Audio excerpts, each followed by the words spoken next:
Hi friends, ఈరోజు ఈ వీడియోలో తెలంగాణ రాష్ట్ర వ్యాప్తంగా ఉన్నటువంటి మహిళలకు సంబంధించి మహాలక్ష్మి 2500 రూపాయల పథకాన్ని సీఎం రేవంత్ రెడ్డి గారు ప్రారంభించబోతున్నారు. ఈ పథకానికి ఎవరెవరు అర్హులు ఏంటి, సో దానికి సంబంధించిన పూర్తి ఇన్ఫర్మేషన్ ఈ వీడియోలో తెలుసుకుందాం. అండ్ వీడియో మీద నచ్చితే లైక్ చేయండి ఫ్రెండ్స్.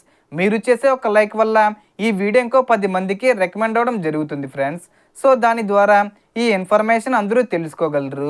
సో ఏమాత్రం లేట్ చేయకుండా వీడియోలోకి వెళ్ళిపోద్దాం.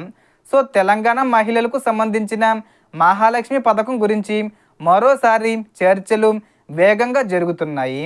ఈ పథకం ద్వారా అర్హత కలిగిన మహిళలకు ప్రతి నెల 2500 రూపాయల ఆర్థిక సహాయం అందించాలని ప్రభుత్వం గతంలో హామీ ఇచ్చిన విషయం తెలిసిందే. ఈ నేపథ్యంలో రాష్ట్ర వ్యాప్తంగా చాలామంది మహిళలు ఈ పథకం ఎప్పుడు అమల్లోకి వస్తుందా అని ఎదురు చూస్తున్నారు. సో ఈ పథకం అమల్లోకి వస్తే అర్హత కలిగిన మహిళలకు ప్రతి నెల నేరుగా వారి బ్యాంక్ ఖాతాల్లో ఆర్థిక సహాయం జమ చేసే అవకాశం ఉంది.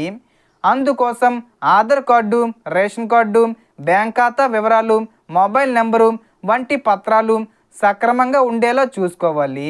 ముఖ్యంగా బ్యాంక్ ఖాతా ఆధార్తో లింక్ అయి ఉందో లేదో ఒకసారి చెక్ చేసుకోవడం మంచిది.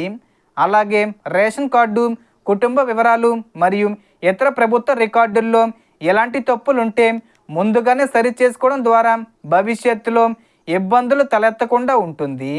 ప్రభుత్వం అధికారికంగా దరఖాస్తుల ప్రక్రియ ప్రారంభించిన వెంటనే అర్హులైన మహిళలు తమ సమీపంలోని సంబంధిత ప్రభుత్వ కార్యాలయాలు లేదా ప్రభుత్వం సూచించిన విధానం ద్వారా దరఖాస్తు చేసుకోవచ్చు. దరఖాస్తుల ప్రక్రియ ఈ జూన్ 30 లోపు ప్రారంభించే అవకాశం ఉంది. ప్రస్తుతం ఈ పథకానికి సంబంధించిన అధికారిక మార్గదర్శకాల కోసం ఎదురు చూడాల్సి ఉంది. ప్రభుత్వం నుంచి కొత్త ప్రకటన వెలువడిన వెంటనే పూర్తి వివరాలు అందుబాటులోకి వచ్చే అవకాశం ఉంది. సో ఈ వీడియోలో ఇన్ఫర్మేషన్ ది ఫ్రెండ్స్. మీకు ఈ వీడియో నచ్చితే లైక్ చేయండి, షేర్ చేయండి అండ్ సబ్స్క్రైబ్ చేసుకోండి. Thanks for watching.